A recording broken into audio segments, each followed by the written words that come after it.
At my father's funeral, a woman I'd never met showed up, holding a toddler that looked just like me. And in that 1 second, that tiny face peeking over her shoulder with my same brown eyes and dimples, my entire world tilted. My grief didn't disappear. It just got swallowed by confusion, suspicion, and something I still can't name. Because that moment was the beginning of a story I never asked to be part of, but one I couldn't walk away from. I was standing in the second row, hands shaking as I held the folded obituary. It still didn't feel real. My dad, gone at 57. Heart attack in his sleep. No warning, no goodbye. He was everything to me. He was steady, dependable. He packed my lunches until I graduated high school. Called every Sunday after I moved out. He wasn't perfect, but who is? My mom sat beside me, her face locked in a porcelain kind of grief. My older brother, Evan, was a stone statue, jaw clenched, not a single tear.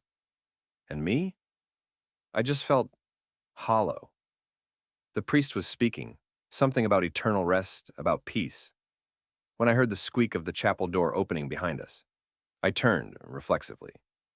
And that's when I saw her, a woman, mid-30s maybe, dark curly hair, eyes locked on the casket, and in her arms, a little boy, maybe 2, maybe 3, dressed in a tiny navy suit. And he had my dad's eyes. No, not just that. He had my eyes. She didn't sit, she didn't speak. She just stood there, holding that child like she didn't know if she was allowed to exist in this moment. And that's when I knew. I don't know how I knew, but I knew. That boy was my brother. I didn't say anything until after the service. People were lingering, sharing stories, hugging each other. I kept scanning the room, looking for her. She was gone. "Did you see that woman?" I whispered to Evan. "With the kid?" He didn't answer at first, just stared down into his coffee like he was trying to find the bottom of a lie. "I saw her," he finally said. "She left right after." "Do you know who she was?" He shook his head, too quickly. That night, I couldn't sleep. I lay in bed staring at the ceiling fan spinning shadows across the walls, obsessively replaying that moment in the chapel. His face, my face, my dad's smile on a toddler. The next morning, I cornered my mom in the kitchen. She was rinsing out one of my dad's old coffee mugs, the one that said, "Number 1 Dad," the one I bought him in 4th grade. I almost laughed, bitterly. "Mom, who was that woman at the funeral?" Her hand froze under the faucet. Water kept running. She didn't look up. "What woman?" "Don't do that. Don't pretend. The one with the kid? The one who looked like—" "I don't know," she snapped, louder than necessary. "People come to funerals, Riley. Not everyone signs a guest book." I stared at her. "You know something." She shut off the water, dried her hands slowly. "Let it go," she said, but I couldn't let it go. How do you just move on when your dad might have had another family? Another child? I started digging. Quietly at first. I searched his phone. He'd left it in his desk drawer the day he died.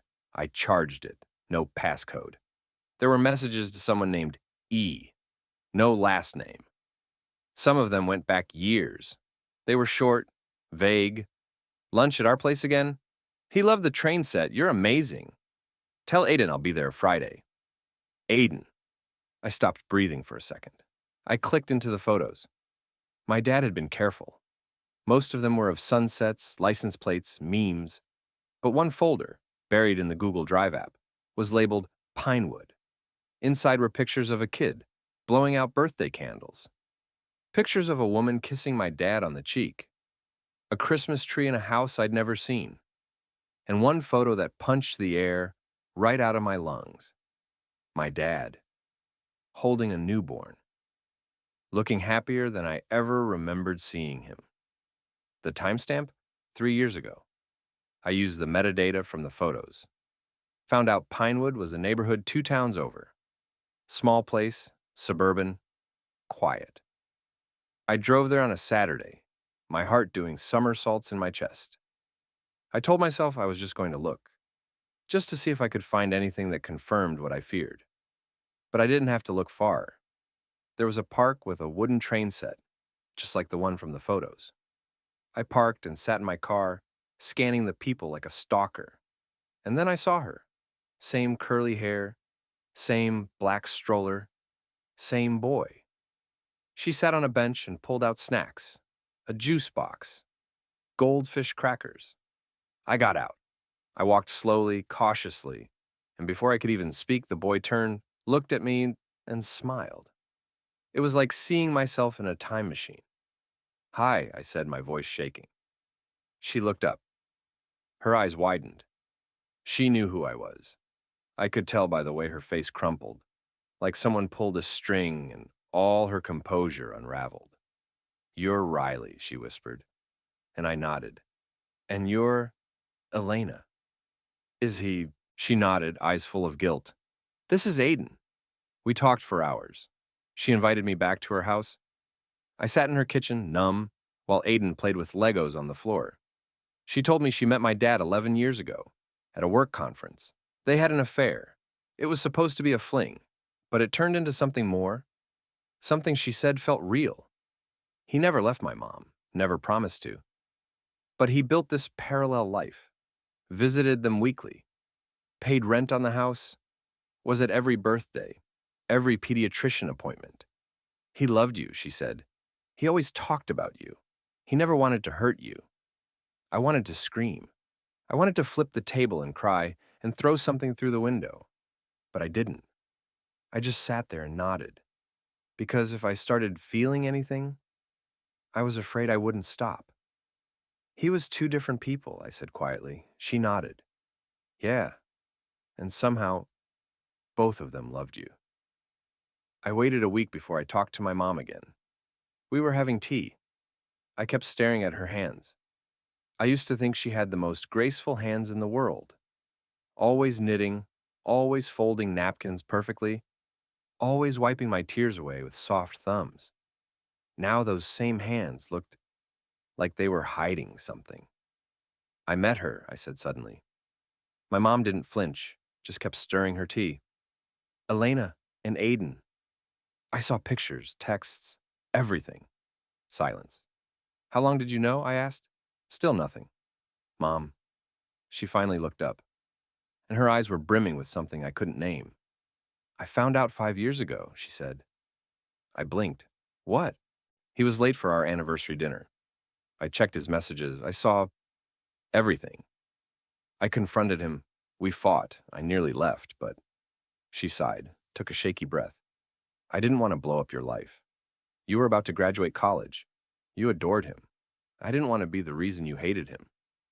"So you just let it keep going?" I asked, stunned. "I made him promise he'd never let it touch our lives, that she'd stay away, that he'd keep it separate." I stood up. I couldn't sit anymore. Separate? He had a child, Mom. "I know," she said, tears slipping down her cheeks. "And I hated him for it. But I also still loved him." That night, after everything, after the confrontation with my mom, after the truth had cracked through the floor of everything I thought I knew, I came home and stood in the middle of my apartment like I didn't recognize it. It felt too quiet, too clean, like the kind of place someone else lived in, someone who still had one version of the truth. I didn't even make it to the couch. I sank to the floor right there by the front door, my back against the wall, legs pulled in, and I just started crying.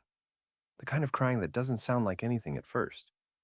Just sharp, ugly breaths, like you're trying to hold it back, but your body's tired of pretending. Then, the sobs came, wave after wave, until my throat hurt. And I couldn't tell if I was shaking from grief or from rage or from both. I cried for my father, or at least for the man I thought he was. I cried for the version of him that packed my school lunches with handwritten notes tucked inside. For the man who showed up to every play I ever performed in, who stood in the back clapping with tears in his eyes. For the man who taught me to ride a bike, who held the seat even when I told him to let go, and then did, only after I was ready. But I also cried for that other version of him, the one I never knew. The one who had another set of keys, another address, another life. I cried for the memories I now had to re-examine through a cracked lens. How many smiles were honest? How many laughs were borrowed from the guilt he was carrying? And more than anything, I cried for the little boy who shared my blood, who looked like me, who had his smile, and who I hadn't even known existed until my dad was gone. I pulled out the old family videos, not because I wanted comfort, I just needed to see his face. I needed to study him, to hunt for clues, to find something in his eyes that gave it away. I sat on the living room rug, watching old birthday parties and vacations, listening to his voice narrating behind the camera. Was he lying in that smile?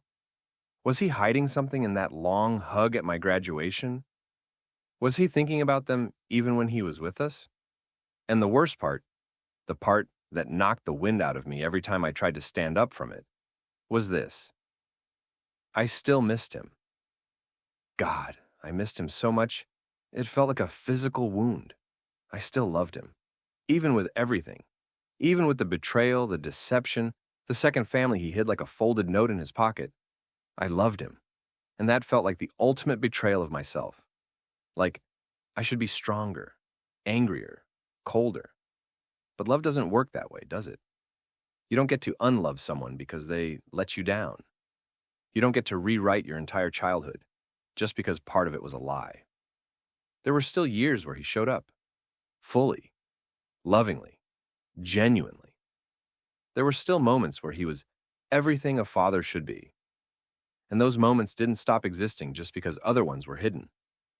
That contradiction, that impossible, heartbreaking duality, nearly broke me. That guilt of loving him despite it all, of mourning someone I should probably hate. It lived in my chest like a second heartbeat. Heavy, constant, and it's still there some days. It's been 8 months. 8 months of living in a world that looks the same on the surface, but feels entirely different. Like someone quietly swapped the foundation of my life while I wasn't looking, and now I'm trying to walk across a floor that creaks in unfamiliar places. I see Aiden every other weekend now. It started with short visits, park days, ice cream runs, then longer afternoons, and now he stays over sometimes.